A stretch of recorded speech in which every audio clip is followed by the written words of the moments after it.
யோன்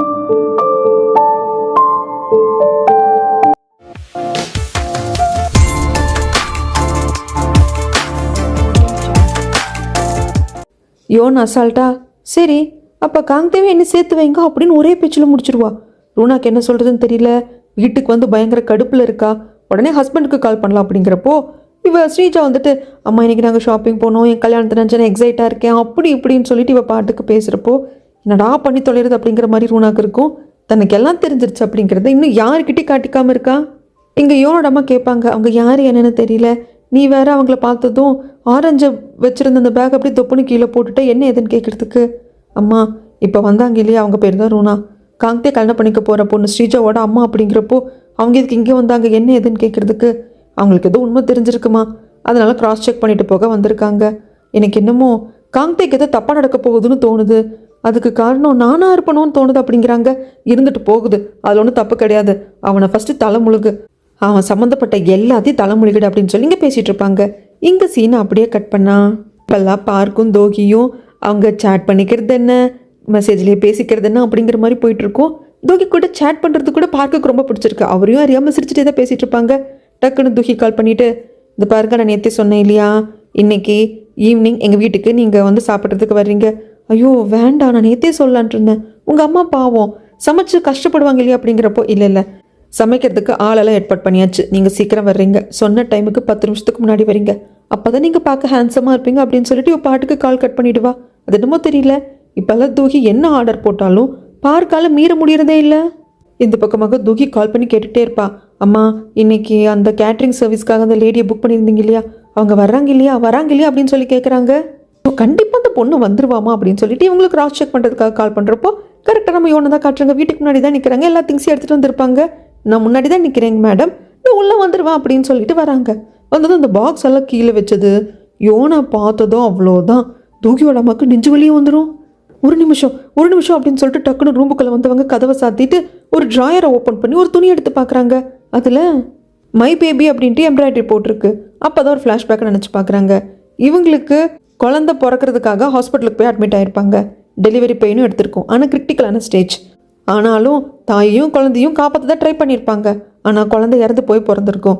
இவங்க கண்ணு முழிச்சதுக்கப்புறம் அம்மா கிட்டே கேட்டிருப்பாங்க, என் குழந்தை செத்து போனப்போ என்னையும் கொண்டு இருக்கலாம்மா, என் குழந்தை இல்லாமல் நான் வாழ மாட்டேன், ஏமா இப்படி பண்ணீங்க அப்படிங்கிறப்போ பொறுமையா இரு, ஆண்டவன் அதுக்குன்னு ஒரு வழி வச்சிருக்கான் அப்படின்னு சொல்லிட்டு ஒரு விஷயம் சொல்லுவாங்க.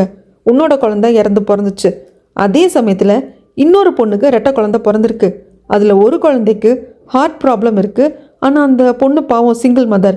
ஸோ பிறந்த குழந்தைக்கு ஹார்ட்டில் இருக்கிற பிரச்சனைக்கு ஆப்ரேஷன் பண்ணுற அளவுக்கு அவகிட்ட பணம் கிடையாது. ஸோ அந்த குழந்தைய வந்து யார் நல்லபடியாக பார்த்துக்கிறாங்க, ஒரு ஆப்ரேஷன்லாம் பண்ணி உயிரை காப்பாற்றி வச்சுக்கிறாங்களோ அவங்களுக்கே தத்து கொடுக்குறதாக சொல்லியிருக்கா. அதனால் அந்த குழந்தைய நாம் எடுத்துகிட்டு வந்துடலாம் அப்படின்னு சொல்லிட்டு எடுத்துகிட்டு வந்திருப்பாங்க. அந்த குழந்தை தான் தூகியை பெற்றெடுத்த தாய் வேறு யாருமே இல்லை, மினி தான். மினிக்கு தூகி யோன் 2 பெண் குழந்தைங்க பிறந்திருக்காங்க, ட்வின்ஸு. ஆனால் தூகிக்கு மட்டும் ஹார்ட்டில் ப்ராப்ளம் இருந்திருக்கு. என் குழந்தை உயிரோடு இருந்தால் போதும், என்கிட்ட பணம் இல்லை ஆப்ரேஷனுக்கு அப்படின்னு சொல்லிட்டு தான் தத்து கொடுத்துருப்பாங்க. பட் என்னதான் இருந்தாலும் தாய் மனசாச்சே, குழந்தைய அவங்க எடுத்துகிட்டு போகிறப்போ, அதுவும் பச்சை குழந்தைய எடுத்துகிட்டு போகிறப்போ மனசு பரித வச்சு போயிருக்கும். கார் பின்னாடி ஓடி வந்திருப்பாங்க. ஆக்சுவலாக இப்படி குழந்தைய மாற்றினது, இவங்களுக்கு பிறக்க வேண்டிய குழந்தை இறந்து போகிறது அப்படிங்கிறது தூகியோட அப்பாவுக்கு தெரியவே தெரியாது. தூகியோட அப்பாவை பொறுத்த வரைக்கும் தூகி தன்னோட சொந்த பொண்ணு தான் நினச்சிட்டு இருக்காங்க. தூகியோட அம்மா கிட்ட அவங்க அம்மா சொல்லியிருப்பாங்க, இது ரகசியம்டி, சாகிற வரைக்கும் இந்த ரகசியத்தை நீயும் நானும் காப்பாற்றணும், இந்த குழந்தை தான் உனக்கு பிறந்த குழந்தை அப்படின்னு புருஷன் கிட்ட சொல்லணும் அப்படின்னு சொல்லியிருந்திருப்பாங்க. இப்போ அதெல்லாத்தையும் யோசிச்சு பார்க்க வெளியே இருந்து யோன் சொல்லிட்டே இருப்பாங்க, மேடம் நீங்கள் ஓகேவா இருக்கீங்களான்னு சொல்லிட்டு. உடனே இவங்க எல்லாத்தையும் எடுத்து வச்சுட்டு வெளியே வந்து, இல்லை நான் நல்லா தான் இருக்கேன், எந்த ஒரு பிரச்சனையும் இல்லை, இப்போ நீ போய் இப்போ எதுவும் வேண்டாம், நானே திருப்பி கால் பண்ணுறேன் அப்படின்னு சொல்லிட்டு அங்கேருந்து யோனை அனுப்பிச்சி வச்சுருவாங்க. யோனை பார்த்ததும் தெரிஞ்சு போச்சு, ஏன்னா தூகியும் யோனும் ட்வின்ஸ் தான். தூகி கூட பிறந்த ட்வின் சிஸ்டர் வேறு யாரும் இல்லை, யோன் தான் அப்படிங்கிறது இவங்களுக்கு தெரிஞ்சு போச்சு. இவங்க 2 பேரும் பார்த்துக்கக்கூடாது அப்படிங்கிறதுக்காக தான் உடனே அனுப்பிச்சி வச்சுட்டாங்க. அதுக்கப்புறமாக தூகிக்கு கால் பண்ணி, இன்றைக்கெல்லாம் வந்துட்டு எதுவும் விருந்தெல்லாம் ரெடி பண்ண முடியாதுமா, ப்ளீஸ் நீ ஏதாவது பார்த்துக்கோ, என்னால் முடியல அதுன்னு சொல்கிறப்போ தூகி இருந்துட்டு சரி அப்படின்னு சொல்லி ஒரு ரெஸ்டாரண்ட்டுக்கு கூப்பிட்டு வந்தேன். பார்க்குக்கு சாப்பிட்றதுக்கெல்லாம் ஆர்டர் பண்ணி கொடுக்குறாங்க. பார்க்கு நக்கலா, ஓ தூகி இதுதான் உன்னோட ஃபேமிலியா, பரவாயில்லையே பெரிய ஃபேமிலியாலாம் இருக்குது அப்படிங்கிறப்போ, கிண்டல் பண்ணாதீங்க, நாங்கள் எல்லாம் ஏற்பாடெல்லாம் பண்ணிட்டோம், கேட்ரிங் சர்வீஸ்க்கெல்லாம் கூட சொல்லியாச்சு, ஆனால் என்ன ஆச்சுன்னு தெரியல, எல்லாம் கேன்சல் ஆகிடுச்சு. புரிஞ்சுக்கோங்க, நீங்கள் ஒரு பிஸ்னஸ் மேன் தானே, சமயங்களில் இந்த மாதிரி ஒரு அப்பாயின்மெண்ட் கேன்சல் ஆகுறதெல்லாம் வந்து சகஜம் தானே அப்படின்னு சொல்லிட்டு எப்படியோ சமாளிக்கிறான். இப்படி இவங்க 2 பேரும் பேசிக்கிட்டு செல்ஃபி எடுத்துக்கிறது, சாப்பிட்றது எல்லாத்தையும் இந்த ரெஸ்டாரண்ட்டுக்கு வந்த பார்க்கோட எக்ஸ் ஒய்ஃப் பார்த்துடுறாங்க. ஸோ 2 பேரும் டேட் பண்ணுறீங்களா? என்ன பார்க் என்கிட்ட ஒரு ப்ராமிஸ் பண்ணி கொடுத்துட்டு இப்போ எனக்கே வந்துட்டு முதுகில் குத்த பார்க்குறியா அப்படின்ட்டு அவன் கோவமாக வெளியே வந்துடுவா. இந்த பக்கமாக சேர்மேனுக்கு எங்கேயும் உடம்பு சரியில்லாமல் போயிருக்கு. இது பார்க்குக்கு தெரியாது. டாக்டரை வீட்டில் வந்து பார்த்துட்டு ட்ரிப்ஸ் எல்லாம் போட்டு விட்டு போவாங்க. என்ன டாக்டர் ஏதாவது பெரிய பிரச்சனை அப்படிங்கிறப்போ அதெல்லாம் ஒன்றும் இல்லை, அவருக்கு கொஞ்சம் ரெஸ்ட் தேவைப்படுது, மனசில் எதையோ போட்டு குழப்பிக்கிட்டே இருக்காரு, அது உடம்பு பாதிக்குது, அவ்வளோதான். மற்றபடி நீங்கள் பயப்படுற மாதிரி எதுவும் இல்லை, ஆனால் பத்திரமா பக்கத்துலேருந்து பார்த்துக்கோங்க அப்படிங்கிறாங்க. ஆனால் பார்க்கோடாமல் இதெல்லாம் பார்க்குக்கு கால் பண்ணி சொல்கிறது இல்லை, என்ன சொல்லக்கூடாது, இதை பெரிய சீனாக க்ரியேட் பண்ணக்கூடாது அப்படின்னு சொல்லிட்டு சேர்மேன் சொல்லிடுவாங்க.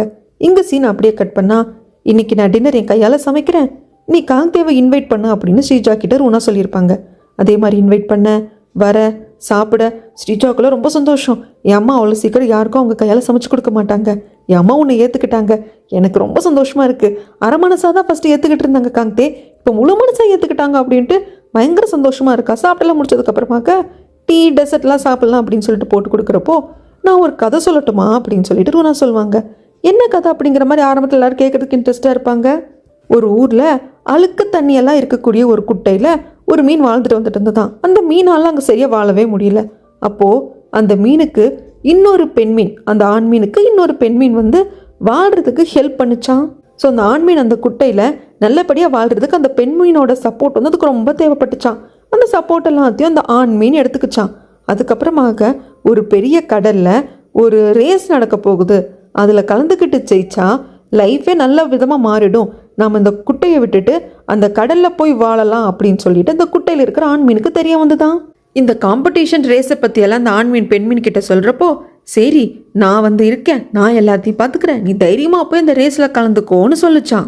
அப்படி அந்த கடலை நடக்கிற ரேஸில் கலந்துக்க வர்றப்போ எல்லா மீன்களும் இந்த மீனை விட பயங்கர பெரிய பெரிய ஆளுங்களாம் இருந்தாங்களாமா.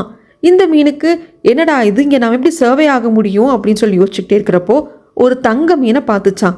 அந்த தங்க மீனை நாம் அடைஞ்சிட்டோம் அப்படின்னா இந்த காம்படிஷனில் ஈஸியாக ஜெயிச்சிடலாம், நம்ம கூட இருக்கிற மற்றவங்க எல்லாரும் நம்மளை வந்து இலக்காரமாக பார்க்க மாட்டாங்க, நம்ம ஸ்டேட்டஸும் உயரும் அப்படின்னு நினச்சி அந்த தங்க மீனோட மனசை ஜெயிச்சிச்சான். அதன் மூலியமாக அந்த காம்படிஷனையும் ஜெயிச்சிச்சான். அப்படிங்கிறப்போ ஓரளவுக்கு புரிஞ்சிருச்சு. காங்தேவோட முகமும் மாறுது. ஸ்ரீஜாவும் இது என்ன மாதிரியான கதைமா அப்படிங்கிறா. ஜாங்குக்கும் பிடிக்கல. இருங்க கதையை மொத்தமாக முடிச்சிடுறேன். இப்படி தன்னோட பழைய வாழ்க்கை, அந்த பழைய குட்டையில் வாழ்ந்த வாழ்க்கை எல்லாத்தையும் மறந்துட்டு தங்க மீனோடவே சேர்ந்து வாழ்கிறதுக்கு இந்த ஆண் மீன் முடிவு பண்ணிருச்சான். ஆனால் பாவம் அந்த ஆண் மீனுக்கு தெரியலையா, அந்த குட்டையில் விட்டுட்டு வந்த அந்த பெண் மீன் ப்ரெக்னெண்ட்டாக இருந்திருக்கு, ஒரு குழந்தையும் பெற்றெடுத்திருந்திருக்கு. அந்த குழந்தைக்கு ஒரு 4-4.5 வயசு இருக்கும் அப்படின்னு சொல்ல. ஸோ சப்தமும் அம்மாவுக்கு தெரிஞ்சு போயிடுச்சு அப்படிங்கிறது எல்லாருக்கும் தெரிஞ்சு போயிடுச்சு.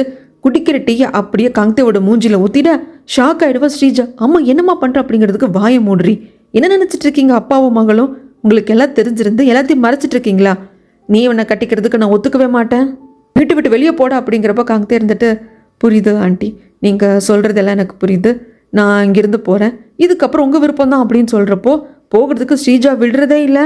ரூனா கத்திடுவா, போடா அந்த குட்டையிலேயே போய் வாழுடா அப்படின்னு சொல்லிட்டு கத்திட இவனும் வெளியே வந்துடுவான். ஸ்ரீஜா பின்னுக்கு வந்து அம்மாவை வந்து தப்பெடுத்துக்காது, ஏதோ கோவமாக இருக்காங்க அப்படிங்கிறப்போ, ஸ்ரீஜா நீ இப்போ அம்மா கூட தான் இருக்கணும், எதுவாக இருந்தாலும் அப்புறம் பார்த்துக்கலாம் அப்படின்னு சொல்லிட்டு காங்தே வெளியே வந்துடுவாங்க. அதுக்கப்புறம் இங்கே ஒரே பிரச்சனையாக போகும். அம்மா என் வயிற்றில் இருக்கிற குழந்தைய பற்றி யோசிமா, அந்த குழந்தையோட அப்பா அம்மா அப்படிங்கிறப்ப வாயை மூடுறி, அந்த குழந்தைக்கு என்ன பண்ணும் ஏது பண்ணும் அப்படிங்கிறத யோசிக்கலாம்.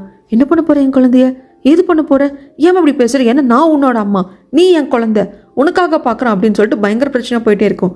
ஜாங் இருந்துட்டு, ரூனா கொஞ்சம் அமைதியாரு, கோவத்தை எல்லாத்தையும் விட்டுட்டு ஒரு செகண்ட் யோசிச்சு பாரு, இதெல்லாம் யோசிக்க முடியாது அப்படிங்கிறப்போ பயங்கர கோவம் வந்துட்டு ஸ்ரீஜாக்கு. ரூமுக்கு வந்தவ உடனே வந்துட்டு யோனுக்கு கால் பண்ணுறா.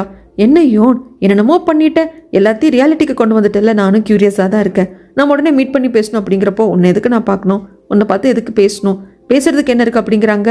என் அம்மாக்கு எல்லாம் உண்மை தெரிஞ்சிருச்சு, அது தெரியறதுக்கு நீ தான் காரணமாக இருந்திருக்கணும், கண்டிப்பாக நீ தான் சொல்லியிருக்கணும், அதை பற்றி பேசணும் அப்படிங்கிறப்போ, ஓ அப்படியா, நானும் உங்கள் அம்மாட்ட ஒன்றும் சொல்லலை, சரி இதை பற்றி தான் பேசணும் அப்படின்னா பேசலாம் அப்படின்னு சொல்லிட்டு வருவா. வந்ததும் அப்படியே மூஞ்சில தண்ணி எடுத்து ஊற்றிடுவா ஸ்ரீஜா. அப்போ கூட பொறுமையாக தான் வந்துட்டு யோன் பேசுவா. 20 வருஷத்துக்கு முன்னாடி எப்படி இருந்தியோ அப்படியே தான் நீ இருக்க அப்படிங்கிறப்போ, இதை பாரு நான் அப்படியே தான் இருக்கேன், நானும் நீயும் ஒரே ஆளாக காதலிச்சிருக்கோம் அப்படிங்கிறதுக்காக நம்ம சேம் கிடையாது, நம்ம டிஃப்ரெண்ட்டு, எதுக்கு என் அம்மா கிட்ட எல்லாத்தையும் சொன்ன அப்படிங்கிறப்போ, இதை பாரு ஸ்ரீஜா, உங்கள் அம்மா எப்படி கண்டுபிடிச்சாங்கன்னு தெரியல, கண்டுபிடிச்சிட்டாங்க, இன்றைக்கெல்லாம் நினைக்காதவங்களும் கண்டுபிடிக்க தான் போகிறாங்க, அண்ட் தென் இது உங்கள் குடும்ப பஞ்சாயத்து, அதெல்லாம் வந்து எங்கிட்ட தீக்கிறதுக்காக எங்கிட்ட பேசாத, அதுக்கு எனக்கு சம்மந்தம் இல்லை அப்படிங்கிறாங்க. இந்த குடும்ப பஞ்சாயத்தில் குதிச்சது நீ தாண்டி அப்படிங்கிறப்போ அப்படியா நல்லா யோசிச்சு பாரு. யார் பஞ்சாயத்தில் யார் குதிச்சாங்க அப்படிங்கிறது தெரியும். எனக்கு உங்களோட குடும்ப பஞ்சாயத்தில் இன்ட்ரெஸ்டே கிடையாது அப்படின்னு சொல்ல ஸ்ரீஜா இருந்துட்டு வேற மாதிரி கொஞ்சம் பேச ஆரம்பிப்பா. உன்னோட ஒரே ஆயுதம் என்ன தெரியுமா? அந்த குழந்தை. அந்த குழந்தைய வச்சு தான் நீ என்னென்னமோ வேலையெல்லாம் காட்டலான்னு பார்க்குற. என்னால் முடியும். அந்த குழந்தைய நான் கஸ்டடி எடுத்துக்குவேன் அப்படின்னு சொல்லி முடிக்கிறதுக்குள்ள இவன் மூஞ்சில தண்ணி ஊற்றிடுவா யோன். அதுக்கப்புறம் தான் எனக்கு நிம்மதியாச்சு. இதை பாரு, எல்லா விஷயத்தையும் விட்டு சீப்போ அப்படின்னு நான் விலகி வந்துட்டேன். தேவையே இல்லாமல் உன் குடும்ப விவகாரத்தில் என்னை பிடிச்சி இழுத்தேன்னு வச்சுக்கோ, கடுப்பாயிடுவேன். அண்ட் தென் நீ என்கிட்ட உட்காந்து பேசுகிறதே வேஸ்ட். போய் உங்கள் அம்மாவை கன்வின்ஸ் பண்ண அப்படின்னு சொல்லிட்டு எழுந்து வந்துடுவா. இந்த பக்கம் காங்தேவை தான் கட்டுவாங்க. காங்தே இந்த ரெஸ்டாரண்ட் மட்டும் நிற்கிறாங்க. இது இங்கே தான் அவங்க அத்தை மாமா கடை வச்சுருந்தாங்க. இங்கே தானே வேலை பார்த்துட்டு அவர் படிச்சுட்டு இருந்திருப்பாரு. அப்போது இல்லை எனக்கு படிக்கணும், நான் ஃபுட் டெலிவரி கொடுக்க போக முடியாது அப்படின்னு சொன்ன சமயத்தில் காங்தேவை பிடிச்சி வெளியே தள்ளியிருப்பாங்க. இங்கே நீ தங்கி படிக்கணும் அப்படின்னா நீ ஃபுட் டெலிவரி பண்ணணும். படிப்பதுக்கடா உனக்கு, வேலை தாண்டா முக்கியம் அப்படின்னு சொல்லி அத்தை திட்டியிருப்பாங்க. அதெல்லாம் இப்போ ஞாபகத்துக்கு வருது.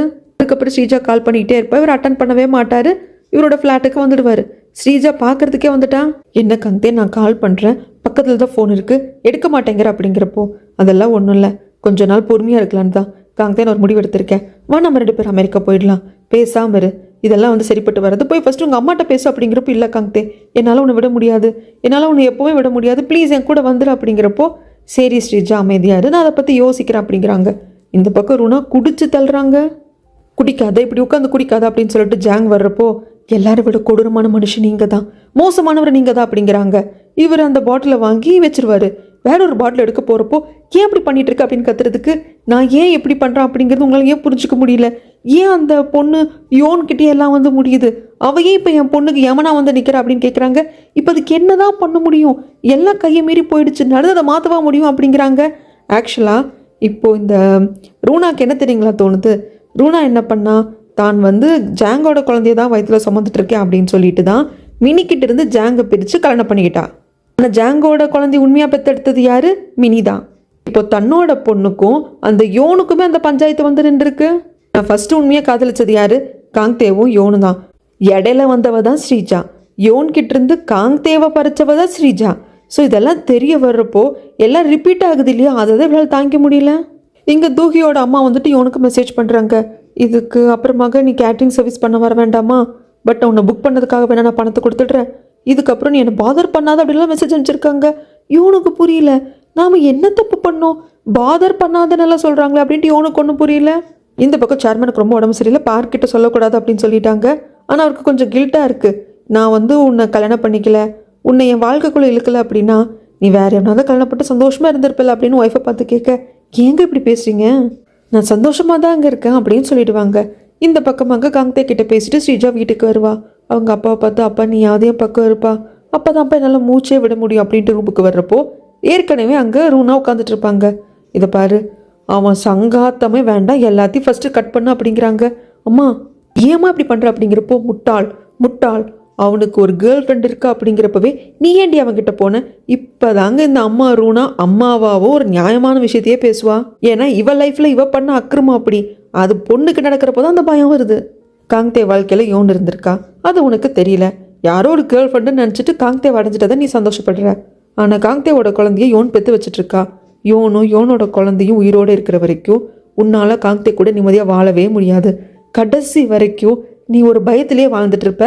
அதனால தான் சொல்கிறேன், வேண்டாம். உன் கையில் இப்போ தக்கன்னு எரிஞ்சிட்டு இருக்கு இல்லையா, அந்த நெருப்பை அணைச்சிரு.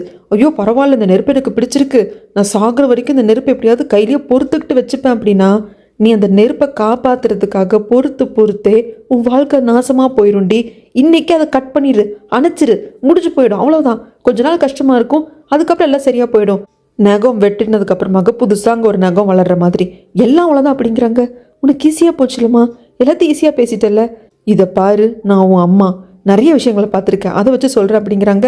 சரி நீ எல்லாரை பற்றியும் பேசுறியே, என் வயிற்றில் இருக்கிற குழந்தை என்ன நடந்தாலும் சரி, நான் என் குழந்தை காங்தே 2 பேரும் விட்டு கொடுக்க மாட்டேன் அப்படிங்கிறப்போ, அப்படியா பார்க்கலாம், யார் என்ன பண்ணுறாங்கன்னு பார்க்கலான்ட்டு போகிறப்போ, இதை பாருமா, என்னை மனசு மாற்றுறதுக்காக நீ ஏதாவது என் குழந்தைய பண்ண பார்த்தா அப்புறம் நான் உயிரோட பார்க்க மாட்டான் அப்படின்னு சொல்ல, என்ன சொல்கிறதுன்னு தெரியாமல் வெளியே உட்காந்து ரூனால உள்ள ஸ்ரீஜால இதை ஜாங் பார்க்குறப்போ என்னடா அப்படிங்கிற மாதிரி தான் இருக்குது. அதுக்கு அடுத்த நாள் காங்தே போயிட்டு ஜாங் கிட்ட தன்னோட ரெசிக்னேஷன் லெட்டர் கொடுக்குறாங்க. அதை ஜாங் கிழிச்சு போட்டுட்டு, இந்த மாதிரி பிரச்சனைக்கெல்லாம் இப்படி ஓடி போனால் எத்தனைக்கு ஓடி போகிறது? நீ என் பொண்ணுக்காக ஸ்ட்ராங்காக நிற்பேனா நில்லு. கொஞ்ச நாளில் வந்துட்டு ரூனாவோட மனசு மாறிடும், அது வரைக்கும் பொறுமையாக இருக்கும் அப்படிம்பாங்க. காங்கே அவர் கேபினுக்கு வரப்போ ரூனா கிட்டேருந்து கால் வரும். பக்கத்தில் இருக்கிற காஃபி ஷாப்புக்கு வா, நான் உங்ககிட்ட பேசணும். வர்றப்போ வீசின கையும் வெறும் கையுமா வந்துடாத. நான் சொல்கிறது புரிஞ்சுக்கிறதுக்கான புத்தி வந்து இருக்கணும், அந்த புத்தியும் கொஞ்சம் எடுத்துகிட்டு வான்னு சொல்கிறாங்க. இந்த பக்கமாக நம்ம காங்கேயோட அம்மா கிட்ட பேசலாம், இந்த பிரச்சனை எல்லாத்தையும் சொல்லி ஏதாவது பேச சொல்லலாம் அப்படின்னு சொல்லிட்டு காங்கேவோட அம்மாவுக்கு வந்துட்டு ஸ்ரீஜா கால் பண்ணுவா. சரி பாப்பா நான் வரேன் அப்படின்னு சொல்லிட்டு அவங்களும் சொல்லிடுவாங்க. அதுக்கப்புறமாக காங்கே வந்து பார்க்க வராங்க ரூனாவை. இதை பார், என்னால் என் பொண்ணோட பிரெயினை வந்து வாஷ் பண்ண முடியல, ஏன்னா அவளுக்கு பிரெயினே இல்லை. அவள் பிரெயினை உங்ககிட்ட வடமானம் வச்சுட்டா. அதனால நீ என்ன பண்ணுவே எது பண்ணுவே தெரியாது, என் பொண்ணோட வாழ்க்கை விட்டு போய்டு அப்படிங்கிறப்ப உடனே வந்து முட்டி போட்டுட்டு, ப்ளீஸ் நான் வந்து ரொம்ப வந்து தப்பு பண்ண வந்தா பாவி தான், ஆனால் எனக்கு வந்து ஸ்ரீஜாவும் குழந்தையும் முக்கியம் அப்படிங்கிறாங்க. எப்படிடா மனசாட்சி இல்லாமல் பேசுகிற? உன்னோட குழந்தை தானே யோனும் பெற்று வச்சிருக்கிறான், அந்த குழந்தைய கை விட்டுட்ட, இப்போ ஸ்ரீஜாவோட குழந்தை மேலே மட்டும் உனக்கு பாசம் வந்துருச்சு அப்படிங்கிறப்போ, ஆமாம் ஆமாம் என்னோட குழந்தைய கைவிட்ட பாவி தான் நான், அந்த பாவத்தை அடைக்கிறதுக்காக தான் ஸ்ரீஜாவோட குழந்தைய நல்லபடியாக காப்பாற்றணும் பார்த்துக்கணும்னு நினைக்கிறேன் அப்படிங்கிறாங்க. இதை பாரு, நீ என் பொண்ணோட வாழ்க்கையில் இல்லாமல் போன அப்படின்னா அந்த குழந்தைய என் பொண்ணு பெற்று எடுத்துக்கிறதுக்கு நான் அனுமதிப்பேன். இல்லை வேற மாதிரி கோக்குமாக்கு பண்ணேன்னு வச்சுக்கோ, ஸ்ரீஜா வயிற்றில் இருக்கிற குழந்தைக்கு நான் கேரண்டி கொடுக்க முடியாது அப்படின்னதும் இவனுக்கு வந்து ஒரு மாதிரி ஆகிடும். இல்லை மேடம், நீங்கள் சொன்ன மாதிரி நான் கேட்குறேன், நான் இதுக்கப்புறம் ஸ்ரீஜாவை வந்து அவள் வழியில் வரமாட்டா, அவளை கல்யாணம் பண்ணிக்க மாட்டா அப்படின்னு சொல்லிடுவாங்க. இந்த காசை வச்சுக்கோ அப்படின்னு சொல்லிட்டு தூக்கி வீசிட்டு ரூனா அங்கேருந்து வந்துடுவா. இதில் என்ன கொடுமைனா, இதே காஃபி ஷாப்புக்கு தான் காங்கேயோட அம்மாவும் வர சொல்லிட்டு அவங்க வர்றதுக்காக ஸ்ரீஜா வெயிட் பண்ணிகிட்டே இருப்பா. இது எல்லாத்தையும் கேட்டுட்டா. இதை கேட்டுட்டு நான் அங்கே தான் இருக்கேன் அப்படிங்கிறத காங்கே கிட்ட கூட அவள் காட்டிக்கல. காங்கே போனதுக்கப்புறமாக இவ்வளோ எழுந்து வந்துடுவா. அதுக்கப்புறம் தான் காங்கே அம்மா வருவாங்க. வர்றதுக்கு ஒரு அரை மணி நேரம் லேட் ஆயிடுச்சு, அது வரைக்கும் கூட வெயிட் பண்ணாமல் இவள் போயிட்டாளே அப்படின்னு சொல்லி பார்த்துட்டு இருப்பாங்க. இதுக்கப்புறமாக அமெரிக்கா போகிறதுக்கு 2 ஃப்ளைட் டிக்கெட்டை போட்டுட்டு காங்கேவை பார்க்குறதுக்கு ஸ்ரீஜா வரா. இந்த ஃப்ளைட் டிக்கெட் ரெடியாக இருக்குவா, அமெரிக்கா கிளம்பலாம் அப்படிங்கிறப்போ ஸ்ரீஜா என்ன பண்ணுற? இதை பாரு காங்கே, நான் வீக்கான ஸ்ரீஜா கிடையாது, நான் ரொம்ப ஸ்ட்ராங்காக இருக்கேன், நான் உன் கூட சேர்ந்து வாழ்கிறதுக்காக எல்லாமே பண்ணுவேன் அப்படிங்கிறப்போ எல்லாம் பண்ணுவேன் சரி, ஆனால் இப்போ முட்டாள்தனம் பண்ணிகிட்டு இருக்கேன், அமெரிக்கா போயிட்டா கண்டுபிடிக்க மாட்டாங்களா? என்ன நினச்சிட்டு இருக்க? பிரச்சனையை பார்த்து ஓடி ஒளியிறது வந்துட்டு சரியான தீர்வே கிடையாது. நான் கூட மறைச்சு வச்சேன், நீ கூட தான் யோனை பற்றி குழந்தைய பற்றி உங்கள் அம்மாட்ட மறைச்சு வச்சேன், ஆனால் நீ கம்பளம் ஆயிடுச்சு, எல்லாருக்கும் தெரிய வந்துடுச்சு இல்லையா?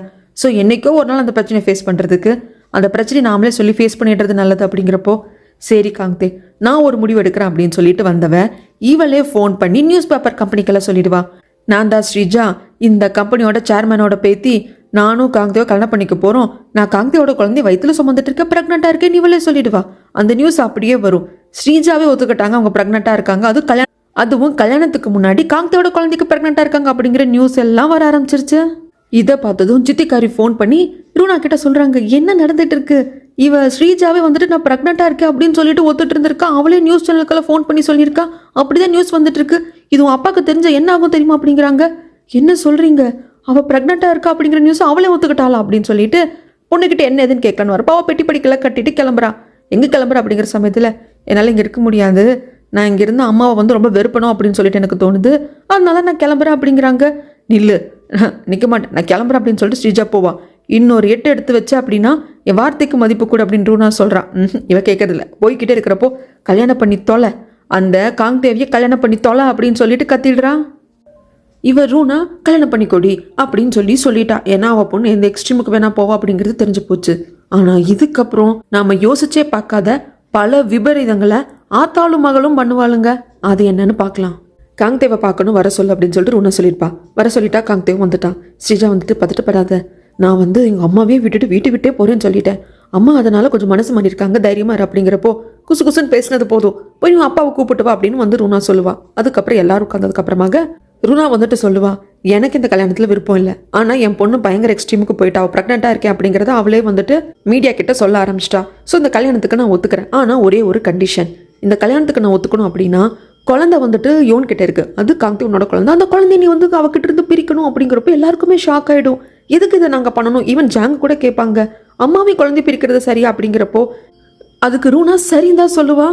காங்கே வந்துட்டு சொல்லுவான், இல்லை அவளே வந்துட்டு சொல்லிட்டா, என்னை கிவ் அப் பண்ணிட்டதாக சொல்லிட்டா, நான் கல்யாணம் பண்ணிக்கலாம், குழந்தைய வச்சு எதுவும் பண்ண மாட்டான் அப்படின்னு சொல்லிட்டா, அதுக்கப்புறம் எந்த ஒரு பிரச்சனையும் இல்லை அப்படிம்பாங்க. அதுதான் வந்துட்டு ஸ்ரீஜாவும் சொல்லுவா, ஆமாம்மா எனக்கும் காங்கேக்கும் கொஞ்சம் கல்யாணம் ஆனதுக்கு அப்புறமாக அவ்வளோதான், அவளுக்கு என்னம்மா ஹோப் இருக்குது அப்படின்னு கேட்குறாங்க. ஹோப் அந்த குழந்தை வடிவில் இருக்குது, இன்னைக்கு இல்லைனாலும் ஒரு நாள் அந்த குழந்தைய வச்சு அவள் கண்டிப்பாக பிளாக்மெயில் பண்ணுவா. ஏன்னா ரூனாக்கு அனுபவம் பேசுது. ஏன்னா ஸ்ரீஜா ஜாங்கோட பொண்ணு இல்லை அப்படின்னு தெரிஞ்சதும், அந்த உண்மை தெரிஞ்சதும் மினி வந்துட்டு நான் பெற்று வச்சிருக்கிறது ஜாங்கோட குழந்தை தான், நான் போய் அவர்கிட்ட உண்மையை சொல்ல போறேன் அப்படின்னு சொல்லியிருப்பா இல்லையா? அந்த மாதிரி பின்னாடி தன் பொண்ணுக்கு நடந்தக்கூடாது அப்படிங்கிறதுக்காக தான் இத்தனை வேலையும் பண்றா, இத்தனையும் சொல்றா. ஆனா காங்தேவால ஏத்துக்க முடியல. அம்மாவையும் குழந்தையும் பிரிக்கிறது க்ரூயலா இருக்கே, இந்த ஐடியா ரொம்ப க்ரூயலா இருக்கே அப்படிங்கிறாங்க. க்ரூயலா? என்ன காங்தே பேசுற? சரி இது வேண்டாம்னா இன்னொரு விஷயம் செகண்ட் ஆப்ஷன் இருக்கு சொல்றேன். அந்த யோனை உலகத்திலேயே இல்லாமல் அழிச்சிடு, அவ செத்து போயிடணும். அது உன்னால பண்ண முடியுமா? முடியாதுல்ல. அப்ப இதுதான் வழி. இன்னொன்னு, யோனை பத்தி குழந்தை பத்தி இவ்வளவு யோசிக்கிறியே, என் பொண்ணு ஸ்ரீஜா பத்தி நீ யோசிக்கல? அவனுக்கு முக்கியம் இல்லையா? அப்புறம் ஸ்ரீஜா அம்மாவை குழந்தையும் எதுக்கு பிரிக்கணும், அவங்கள டிஸ்டர்ப் பண்ண மாட்டாங்க அப்படின்னு சொல்றியே, அதுவும் வாய் தான் சொல்லுது, மனசு கிடையாது. உனக்கு பதட்டமா இருக்கு. எப்பெல்லாம் யோனியும் குழந்தையும் பாக்குறோமோ அப்ப கண்டிப்பா நீ பதட்டப்படுவ. இப்போ எதுக்கு தாயும் புள்ளையும் பிரிச்சுட்டு அப்படின்னு சொல்லிட்டு நீ சொல்ற. ஆனா கண்டிப்பா இது பிரச்சனை ஆகும். இதை பாருங்க, இதுதான் கண்டிஷன். அண்ட் தென் கல்யாண டேட்டெல்லாம் மாற்ற முடியாது. ஃபிக்ஸ் பண்ண டேட்ல கல்யாணம் நடந்தே தீரணும். இல்ல கல்யாண டேட்டை தள்ளி வச்சுக்கலாம், அதுக்குள்ள இந்த பிரச்சனைக்கு ஏதாவது சொல்யூஷன் கண்டுபிடிக்கலாம் அப்படிங்கிற மாதிரிலாம் யோசிக்காதீங்க. சொல்யூஷன் நான் சொன்னதுதான், அந்த குழந்தைய யோன் கிட்ட இருந்து நீங்க பிரிக்கணும், அவ்வளோதான் சொல்யூஷன்.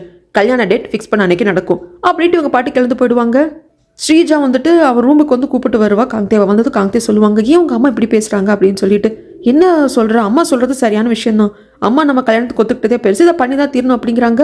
அம்மாவையும் குழந்தைய பிரிக்கிறது இவ்வளோ பெரிய தப்பு.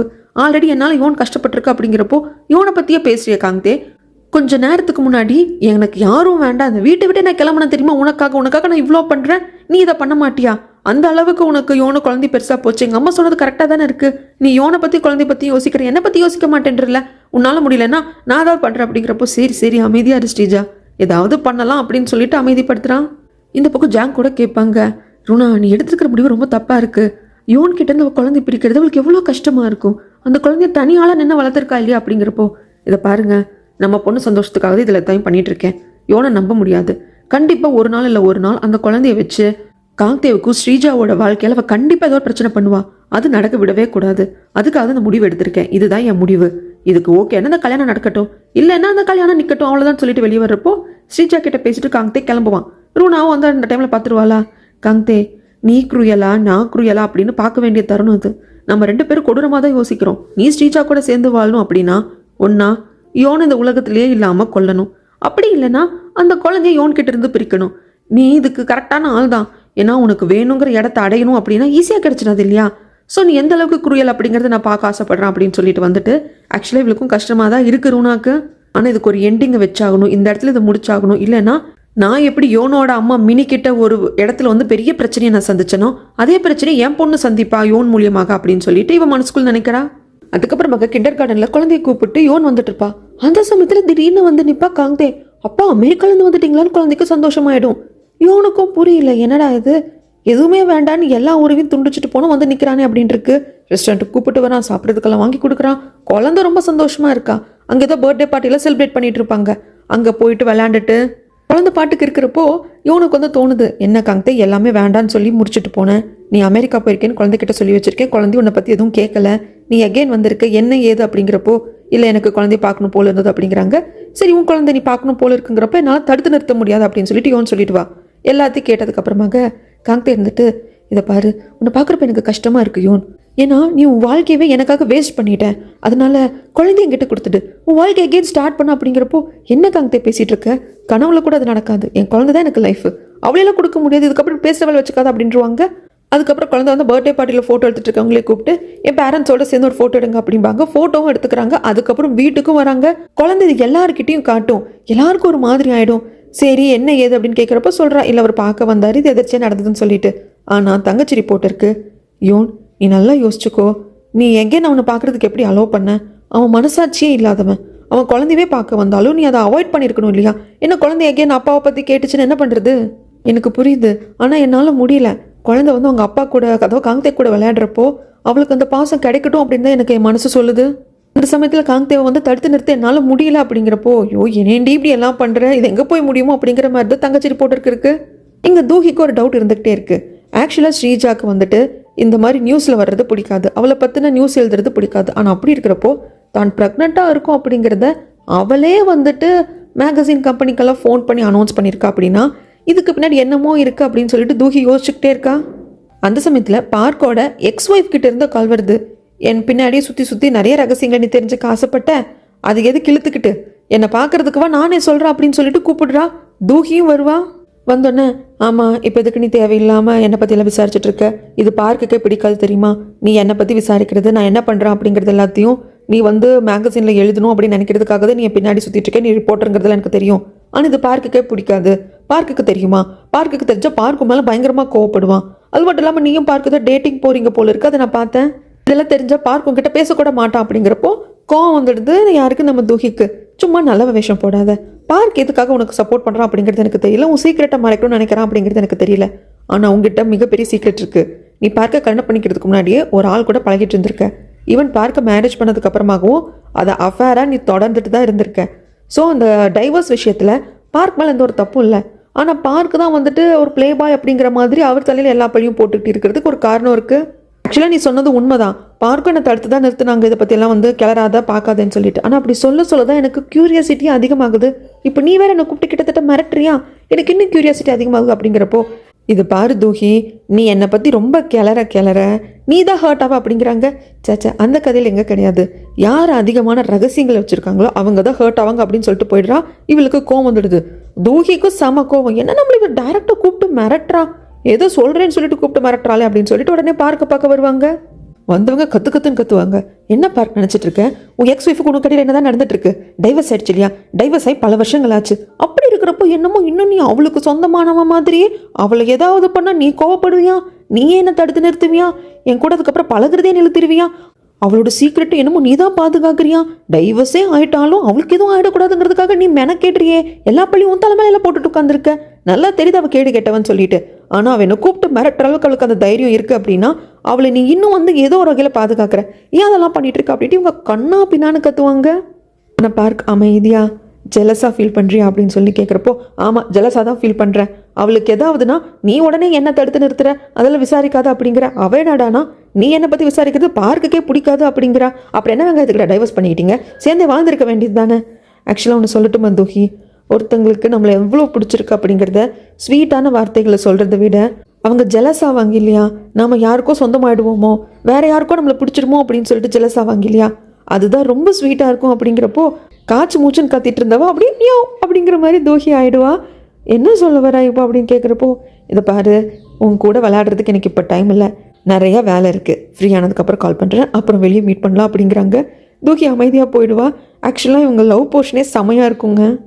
அதுக்கப்புறம் யோன் கிட்ட பேசினியா, குழந்தைய யோன் வந்து கொடுக்குறேன்னு சொன்னால என்ன எதுன்னு நெய் நச்சரித்துக்கிட்டே இருக்கிறா இந்த ஸ்ரீஜா காந்த கிட்ட. இதை பாரு ஸ்ரீஜா, என்கிட்ட விட்டுல, நான் பார்த்துக்கிறேன், இதில் நீ தலையிடாத அப்படின்னு சொல்லிடுறாங்க. ஆனால் ஸ்ரீஜாக்கு ரொம்ப நாள் இல்லை, கல்யாணம் வந்து சீக்கிரம் பக்கத்தில் வந்துடுச்சு, ஏதாவது பண்ணணும் அப்படின்ட்டு சொல்லிட்டு இவளே ஏதாவது ஒரு முடிவெடுக்கிற ஏதாவது பண்ணலாம் அப்படின்னு வெளியே வர்றப்போ பார்க்கு கிட்ட பேசிட்டு தூக்கியும் வருவாங்க. கிட்டத்தட்ட பார்த்துக்கிற மாதிரி தான் போகும். ஆனால் 2 பேரும் பார்த்துக்கல. அதுக்கப்புறமாக ஸ்ரீஜா எங்கே வருவா, கழுத கெட்ட குட்டிச்சவரு அப்படின்னு சொல்லிட்டு சொல்கிற மாதிரி இந்த காங்கத்தோட அம்மாவை தான் பார்க்க வரா. ஸ்ரீஜா செம கிளவர். நாய்க்கு எலும்பு தொண்டு தூக்கி போட்டுட்டு காரியத்தை சாதிச்சுக்கிற மாதிரி இந்த அம்மா கிட்ட பணத்தை காட்டி காரியத்தை சாதிச்சுக்கலாம் அப்படிங்கிறது இவளுக்கு தெரியும். அதனால தான் வந்து கல்யாணத்தப்போ நீங்கள் இந்த நகையெல்லாம் போட்டுக்கோங்க அப்படின்னு சொல்லிட்டு கொடுக்குறா. அதுக்கப்புறமாக அம்மாவுக்கு எல்லாம் உண்மையும் தெரிஞ்சு போச்சு. யோனுக்கு குழந்தை இருக்குது, அந்த குழந்தைக்கு அப்பா காங்கே தான் அப்படிங்கிறதெல்லாம் தெரிஞ்சு போச்சு. ஆனால் அம்மா ஒன்று சொல்லியிருக்கிறாங்க, யோன்கிட்ட இருந்து குழந்தைய வந்துட்டு வாங்கிட்டு வந்தால் தான் கல்யாணம் நடக்கும்னு சொல்லிட்டாங்க. ஐயோ, அது எப்படி அம்மாவையும் குழந்தை பிரிக்க முடியும் அப்படின்னு காங்கே அம்மா கேட்குறதுக்கு கரெக்டு தான், அந்த குழந்தைய நம்ம ஒன்றும் டார்ச்சர் பண்ண போகிறது கிடையாது, யோன்கிட்ட இருந்து வாங்கி அந்த குழந்தைய வந்து அமெரிக்கா அனுப்பலாம், அங்கே போர்டிங் ஸ்கூலில் சேர்த்து படிக்க வைக்கலாம், நம்ம என்ன அந்த குழந்தைய அம்மானா விட்டுட போகிறோம், அந்த குழந்தைய நல்லா தானே பார்த்துக்க போகிறோம் அப்படின்னு சொல்லிட்டு சமயத்தில் நீ சொல்கிறதும் கரெக்டு தான் ஸ்ரீஜா. ஆனால் யோன் வந்து யோசிச்சு பாரு, யோன் குழந்தை கொடுத்துருவாளா, உயிரை விட மேலே அந்த குழந்தைய வச்சு பார்த்துட்டு இருக்கா, எப்படி தான் அவள் கொடுப்பா, எப்படி ஒரு பெத்த தாய் குழந்தை கொடுப்பா அப்படிங்கிறப்போ அதுக்கு தான் நான் உங்ககிட்ட பேச வந்திருக்கேன், நீங்கள் தான் ஏதாவது பண்ணணும் அப்படின்ட்டு கிரெடிட் கார்டெல்லாம் கொடுப்பா, நீங்கள் எப்போவுமே காசுக்காக எங்ககிட்ட வர வேண்டியதாக இருக்குது, இதை வச்சுக்கோங்க, ஏன்னா உங்களோட சௌகரியம் தானே எனக்கு முக்கியம் அப்படின்னு சொல்கிறப்போ அவ்வளோதான், இதுக்கு மேலே என்ன வேணும், அந்த குழந்தைய எப்படியாவது வாங்கிக்கணும், பேசி வாங்கிக்கலாம் அப்படிங்கிற முடிவுக்கு காங்கத்தையோட அம்மாவும் வந்துட்டா. அதுக்கப்புறமாக அந்த சிக்கன் ரெஸ்டாரண்ட்டுக்கு வந்துட்டு இந்தா நான் உங்ககிட்ட ஒரு $500 கடன் வாங்கியிருந்தே வட்டி முதலமாக கொடுக்க சொன்னி அந்த பணம் வச்சிருக்கேன் அப்படின்னு சொல்லிட்டு அந்த பணத்தையும் வச்சுட்டு நிறைய கிஃப்ட் எல்லாம் வாங்கிட்டு வந்திருக்கா. அப்படியே தாச்சா பண்ணி குழந்தைய பற்றி எல்லாம் பேசி குழந்தைய பற்றி வந்து வாங்கிக்கலாம், யோன்கிட்ட எல்லாம் பேச வைக்கலாம் அப்படின்னு சொல்லிட்டு. ஆனால் காசை நான் எடுத்துக்கிறேன், காசு எனக்கு சேர வேண்டியதை நீ என்னை ஏமாற்றிட்டு போயிருக்கேன், ஆனால் இந்த கிஃப்டெல்லாம் வேண்டாண்டி அப்படின்னு சொல்லிட்டு அங்கே பயங்கரமாக வந்துட்டு இது பண்ணுவாங்க. அப்போ அக்கா கறி வருவா, வந்து ஹேண்ட்பேக் பயங்கர காஸ்ட்லி, இந்த பாருங்கள் எனக்கு இந்த ஹேண்ட்பேக் வேண்டாம், ஃபோட்டோ மட்டும் எடுத்துக்கிட்டா அப்படிங்கிறப்போ அம்மா தலையிலேயே ஒரு தட்டு தட்டி உள்ள போய் வேலை செய்யணும்னு நினச்சிருவாங்க. நீ வெளியே போடி அப்படின்னு காங்தேவோட அம்மாவை துரத்த பார்ப்பாங்க. அப்போ நான் இங்கே கஸ்டமராக வந்திருக்கேன் அப்படின்னு சொல்லிக்கிட்டே இருக்கிறப்போ இந்த அக்காக்காரியோட லவ்வர் பாயும் அங்கே வந்துடுவான். அவ்வளோதான், அக்காக்காரி டக்குன்னு போயிட்டு அந்த கோழியோட மாஸ்கெல்லாம் எடுத்து போட்டுக்கிறான். இவங்க 2 பேர் உட்காந்து பேசிட்டு இருக்காங்க. அந்த சமயத்தில் அந்த லவ்வர் பாய்க்கு வந்துட்டு இவங்க வந்து ஒரு பர்ஸ் வந்து கிஃப்ட் பண்ணுவாங்க. ரொம்ப நல்லா இருக்கு அப்படின்னு பார்த்துக்கிட்டே இருக்கிறப்போ இந்த அம்மா இருக்காங்க இல்லையா, யோனோட அம்மா, அவங்க தப்பாக புரிஞ்சுக்கிறாங்க. என்னடி உன்னை விட சிறு வயசு பையனா இந்த டைம் முடிச்சிருக்கியா அப்படிங்கிறப்போ, வாய மூடு, அவன் எனக்கு பையன் மாதிரி, ஏன் இப்படியெல்லாம் பேசுகிற அப்படிங்கிறப்ப, என்ன உன் கேரக்டர் அப்படி, நீ கண்டவன் பின்னாடி சுற்றினதுனால நீ எவன் கூட பேசினாலும் தப்பாக தான் நினைக்க தோணுது அப்படிம்பாங்க. இதெல்லாம் அந்த அக்கா காரியம் பார்த்துட்டு இருக்கா. அவளுக்கும் அந்த சந்தேகம் வருது. உடனே கிளாரிஃபை பண்ணிடணும் அப்படின்னு சொல்லிட்டு இவங்க 2 பேர் வெளியே போனதுக்கு அப்புறமாக தன்னோட லவ்வருக்கு கால் பண்ணிட்டு எங்கே பேபி இருக்குது அப்படின்னு கேட்குறப்போ அவன் பொய் சொல்லிடுறான். இந்த சிக்கன் ரெஸ்டாரண்ட்டுக்கு வந்தான் அப்படிங்கிறதையும் அது எல்லாத்தையும் சொல்லாமல் நான் முக்கியமான ஒர்க்கும் ஆஃபீஸில் இருக்கேன் அப்படின்னு சொல்லிடுவான். இவன் ஏன் பொய் சொல்கிறான்? இந்த காங்தேவோட அம்மாவுக்கு உனக்கு என்ன பழக்கம் ஒன்றுமே புரியல. இந்த காங்தேவோட அம்மாவே பெரிய ஃப்ராடு, நிறைய ஆம்பளைங்க கூட சுற்றிட்டு இருக்கான். ஐயோ பயமாக இருக்கே அப்படின்னு சொல்லிட்டு இவ யோசிச்சுட்டு இருக்கா. இங்கே சீன் அப்படியே கட் பண்ணால் கிண்டர் கார்டனில் குழந்தைய பிக்கப் பண்ணலாம் அப்படின்னு சொல்லிட்டு யோன் வந்திருப்பான். அங்கே இருக்கிற டீச்சர் உங்கள் பாட்டிமா வந்து கூட்டிகிட்டு போயிட்டாங்களே அப்படிங்கிறாங்க. பாட்டிமாவா? ஏன் அம்மா வரலையே? உங்கள் அம்மா இல்லைங்க, உங்கள் மாமியார்னு ஒருத்தவங்க சொல்லியிருக்கீங்க இல்லையா, அடிக்கடி வந்து கூட அவங்க கூப்பிட்டு போயிருக்காங்களே, அவங்க கூட இன்னொரு யங் லேடியும் வந்தாங்க, அவங்க 2 பேரும் கூப்பிட்டு போனவங்க அப்படிங்கிறப்போ உடனே காங்தேவோட அம்மாவுக்கு கால் பண்ணுறப்போ பின்னாடி குழந்தை வந்துட்டு அம்மான்ட்டு நிற்கும். தங்கம் அப்படின்னு திரும்பி பார்த்தா பக்கத்தில் ஸ்ரீஜா வந்து நிற்பா. சமயங்களில் கிண்டர் கார்டனுக்கு யோனோட அம்மாவும் சரி காங்தேவோட அம்மாவும் சரி குழந்தைய போய் பிக்கப் பண்ணுற மாதிரியெல்லாம் இருந்திருக்கு. அதனால தான் காங்தேவோட அம்மா வந்ததும் குழந்தைய அனுப்பிச்சிருக்காங்க. ஆனால் கூட வந்தது ஸ்ரீஜா. குழந்தைய பார்த்ததுக்கு அப்புறம் தான் உயிரே வருது. அங்கே பார்த்து வெயின்னு இழிச்சிட்டு நிற்கிற ஸ்ரீஜா குழந்தைகிட்ட, தங்கம் உள்ளே போடா, நான் இந்த ஆண்டி கிட்ட பேசிட்டு வரேன் அப்படின்னு சொல்லி அனுப்பிச்சிட்டு, நம்ம பேசணும் வா அப்படின்னு தனியாக கூப்பிட்டு வரா. எஸ் நானும் பேசணும் யோன் அப்படின்ட்டு இவ்வளோ பின்னுக்கு போய் வருவா. தானியாக போனதும் பொழிச்சுன்னு கன்னத்தில் ஒன்று கொடுப்பா பாருங்க. எனக்கெல்லாம் ரொம்ப நிம்மதியாக இருந்தது. இதுக்கு ஏன் பெர்மிஷன் இல்லாமல் என் குழந்தைய கூப்பிட்டு போனேன் அப்படிங்கிறதுக்கு, ஆக்சுவலாக குழந்தையோட அப்பா உயிரோடு இருக்காரு. அப்போது கோர்ட்டு கேஸுன்னு போனால் கூட குழந்தை நல்ல வசதியாக இருக்கிற இடத்துல தான் வளரணும்னு சொல்லுவாங்க. அப்படி பார்த்தா குழந்தைங்க கிட்ட கொடுத்துட்டு தேவையில்லாமல் வேறு மாதிரி பிரச்சனை போக வேண்டாம் அப்படிங்கிறப்போ லூஸ் மாதிரி பேசிகிட்டு இருக்க. நான் தான் உங்கள் வம்புக்கே வரலன்னு சொல்லிட்டேன் இல்லையா, என் குழந்தைய நான் வளர்த்துக்கிறேன், பெற்று இத்தனை வருஷம் வளர்த்துருக்கேன், இதுக்கு மேலே எனக்கு வளர்க்க தெரியாது அப்படிங்கிறாங்க. ஆக்சுவலாக குழந்தைக்கு என்ன பிடிச்சிருக்கு, எனக்கு அந்த குழந்தை பிடிச்சிருக்கு, அதனால் நான் வளர்க்கலான்னு நினைக்கிறேன் அப்படிங்கிறாங்க. முட்டாள்தனமாக பேசாத, என் குழந்தைய நான் கொடுக்க முடியாது அப்படிங்கிறப்போ, இல்லை இதை பற்றி யோசி, குழந்தையோட ஃப்யூச்சருக்காக யோசி, குழந்தை நல்லா வசதியாக வளருவா, அதை பற்றி யோசி, நீ பாட்டுக்கு கத்திட்டு இருப்பா, யோன் பாட்டுக்கு வந்துடுவா. அதுக்கப்புறமாக யோன் வந்து காங்தேவை பார்க்கறதுக்காக வராங்க. வந்ததுமே என்ன நினச்சிட்டு இருக்கா அந்த ஸ்ரீஜா, என்னென்னமோ கண்ட மேனி கொளறிட்டு இருக்கா. எனக்கு என்னமோ டவுட்டாக இருக்குது. அன்னைக்கு திடீர்னு வந்துட்டு குழந்தைய என்கிட்ட கொடுத்துட்டு நீ புது வாழ்க்கை ஆரம்பி அப்படின்னு சொன்னியே, இதுக்கெல்லாம் பின்னாடி காரணம் இருக்குது அப்படிங்கிறப்போ, ஆக்சுவலாக இதை பாரு யோன், குழந்தைய வந்து நீ ரொம்ப கஷ்டப்பட்டு வளர்க்க வேண்டியது இருக்கும். அந்த குழந்தைய வயிற்றுல இருந்ததுலேருந்து இப்போ வரைக்கும் நான் தான் வளர்த்துருக்கேன். என்னென்னமோ சும்மா புதுசாக வந்து வளர்க்குறது கஷ்டம்னு பேசுகிறீங்க. இதை பாரு, இது வரைக்கும் சுச்சுவேஷன் வேறு, இதுக்கப்புறமாக குழந்தை வளர்ந்துக்கிட்டு இருக்கா, அப்போ சுச்சுவேஷன் வேறு. சிங்கிள் மதராக உன்னால் வளர்க்க முடியாது. என் அம்மா பார்த்துருக்கேல்ல, என் அம்மா என்னை எப்படி வளர்த்தாங்களே ஃபர்ஸ்ட் ஆஃப் ஆல், அவங்களோட லைஃபுக்காக என்னை விட்டு போயிடுவாங்க. இதை பாரு, உன் அம்மா மாதிரி கேடு கெட்டவ மாதிரி எல்லா அம்மாவும் இருக்க மாட்டாங்க. இப்போ நான் வந்து ஒரு ஃபேமிலி அடாப்ட் பண்ணியிருக்காங்க இல்லையா, அவங்க என்னோட சொந்த அம்மா கிடையாது.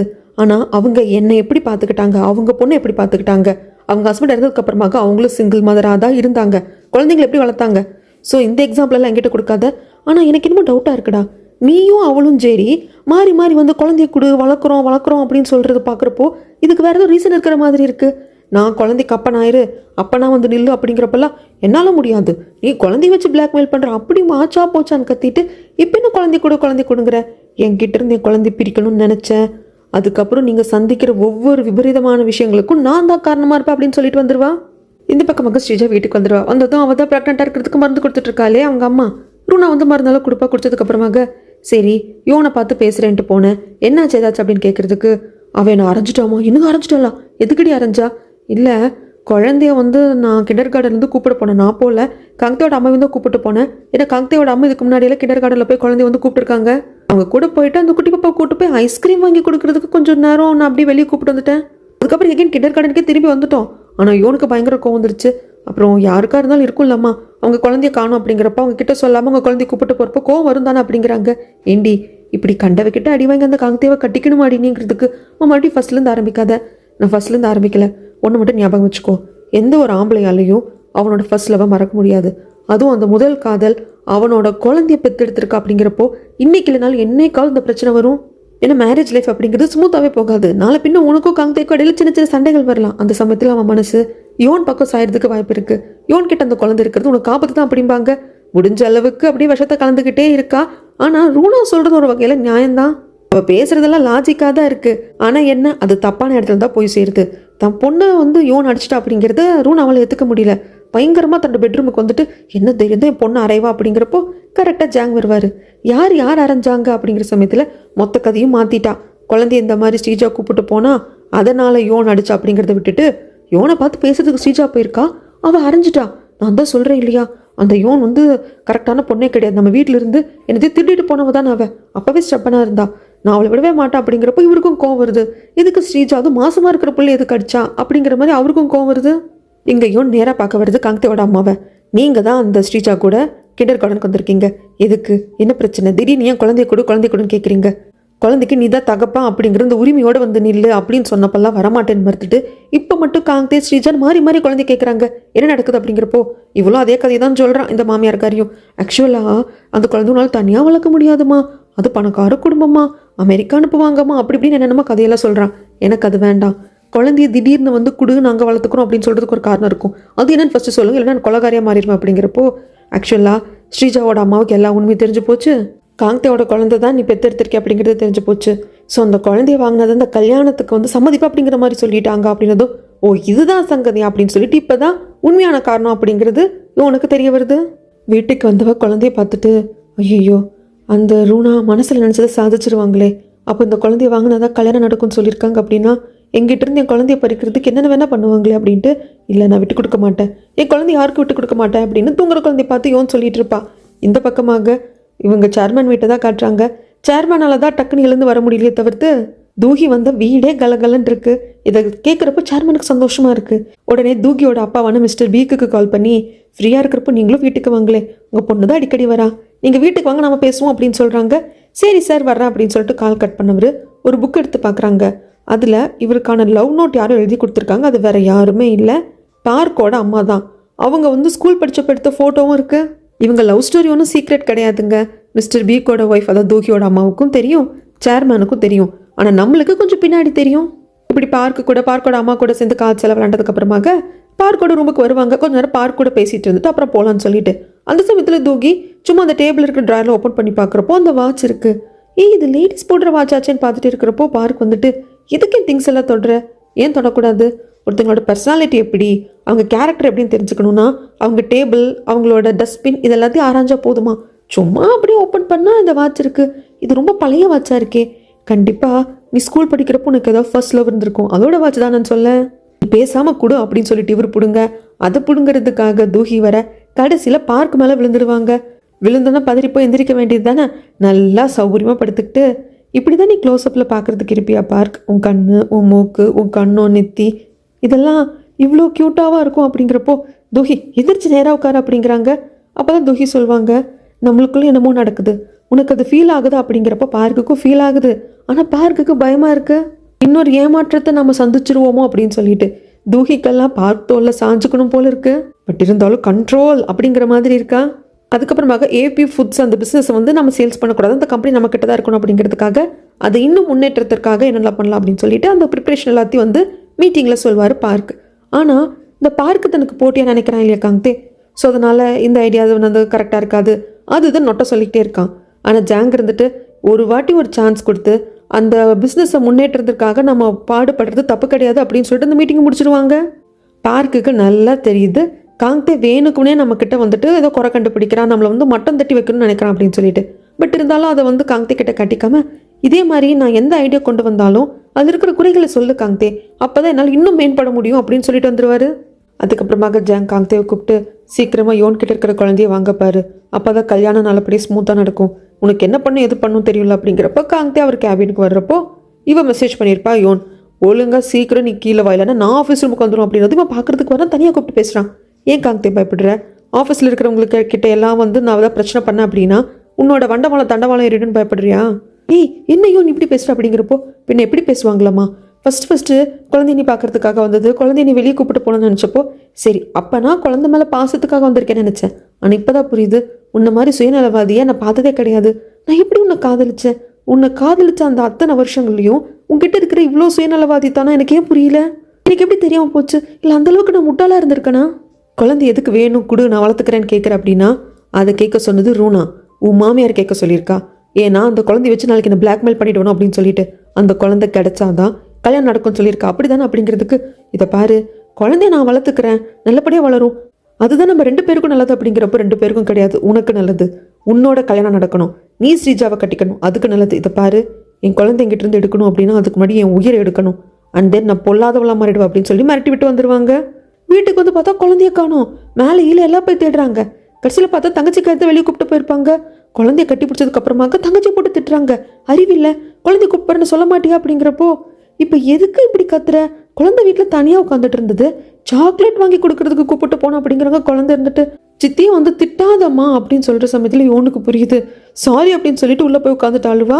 தங்கச்சிக்காரிக்கும் புரியுது, யோன் என்ன நடக்குது, நீ இப்படியெல்லாம் கத்தக்கூடிய ஆள் கிடையாது, உன் மனசுக்குள்ளே என்ன இருக்குது ஏது இருக்குன்னு சொல்லு அப்படிங்கிறப்போ, எனக்கு பயமாக இருக்குடி, என்னால் என் குழந்தைய இழக்க முடியாது. உன் குழந்தை நீ எதுக்குடி இழக்கணும், என்ன புரியலையா அப்படிங்கிறப்ப எல்லாத்தையும் சொல்கிறா. இந்த மாதிரி காங்தேவோட மாமியார் அந்த ரூனா சொல்லியிருக்கா, அவங்க வந்து குழந்தைய எடுத்துகிட்டு போக பார்க்குறாங்க. எனக்கு என்ன பண்ணுறதுன்னு தெரியல, ப்ளீஸ் எனக்கு ஏதாவது ஹெல்ப் பண்ண, யார்கிட்ட கேட்குறதுன்னு தெரியல, என் குழந்தை என்கிட்ட இருந்து பறிச்சிருவாங்களான்னு பயமாக இருக்குது ப்ளீஸ் அப்படின்னு சொல்லிட்டு எல்லாரப்போ, இல்லை நீ கவலைப்படாத, ஏதாவது ஒன்று பண்ணலாம் அப்படின்ட்டு தைரியம் கொடுக்குறா தங்கச்சி. அதுக்கப்புறம் என்ன பண்ணுறது எது பண்ணுறதுன்னு தெரியல, எப்படி ஹெல்ப் பண்ணுறதுன்னு தெரியல. நல்லா குடிச்சதுக்கப்புறமாக தூஹி ஞாபகம் வருது. தூஹிக்கு கால் பண்ணுறாங்க. இந்த மாதிரி நான் அந்த ஆர்டிக்கிளை திருத்தி எழுதுறேன், அவங்க 2 பேர் கல்யாணம் பண்ணிக்கிறதன் மூலியமாக யாருக்கு பாதிப்பு வரும்னு கேட்டுக்கிட்டே இருந்தீங்க இல்லையா, அது வந்து இவங்க தான். ஓ அந்த கேட்ரிங் லேடியா அப்படின்னு சொல்லிட்டு தூக்கி கேட்குறதுக்கு, ஆமாம் என்ன பிரச்சனை ஏது பிரச்சனை தெளிவாக சொல்லுங்க அப்படிங்கிறப்போ, இல்லை இப்போ நான் குடிச்சிருக்கேன், நான் என்ன பேசுகிறேன்னு எனக்கே தெரியல, நிதானத்துக்கு வந்துட்டு கால் பண்ணுறேன் அப்படின்னு சொல்லிட்டு கால் கட் பண்ணிடுவாங்க. மொத்த கதையும் கிட்டத்தட்ட சொல்லிட்டாங்க அந்த குழந்தைய தவிர்த்து. தூக்கிக்கு அப்போ கிட்டத்தட்ட 20 வருஷமாக அவனையவே நம்பி இருந்த பொண்ணை ஏமாத்திருக்காங்க காங்தே அப்படின்னு சொல்லிட்டு அவங்களுக்கு அந்த அளவுக்கு புரியுது. சரி நேரில் வந்து அவங்கள மீட் பண்ணி பேசலாம் ரிப்போர்ட்டர் தங்கச்சி அப்படிங்கிற முடிவுக்கு தூக்கி வராங்க. இங்கே சீன் அப்படியே கட் பண்ணால் குழந்தைய வந்துட்டு இந்த ஸ்ரீஜா கடத்திட்டு போகிற மாதிரி கனவு வருது நம்ம யோனுக்கு. அவளால் தாங்கவே முடியல.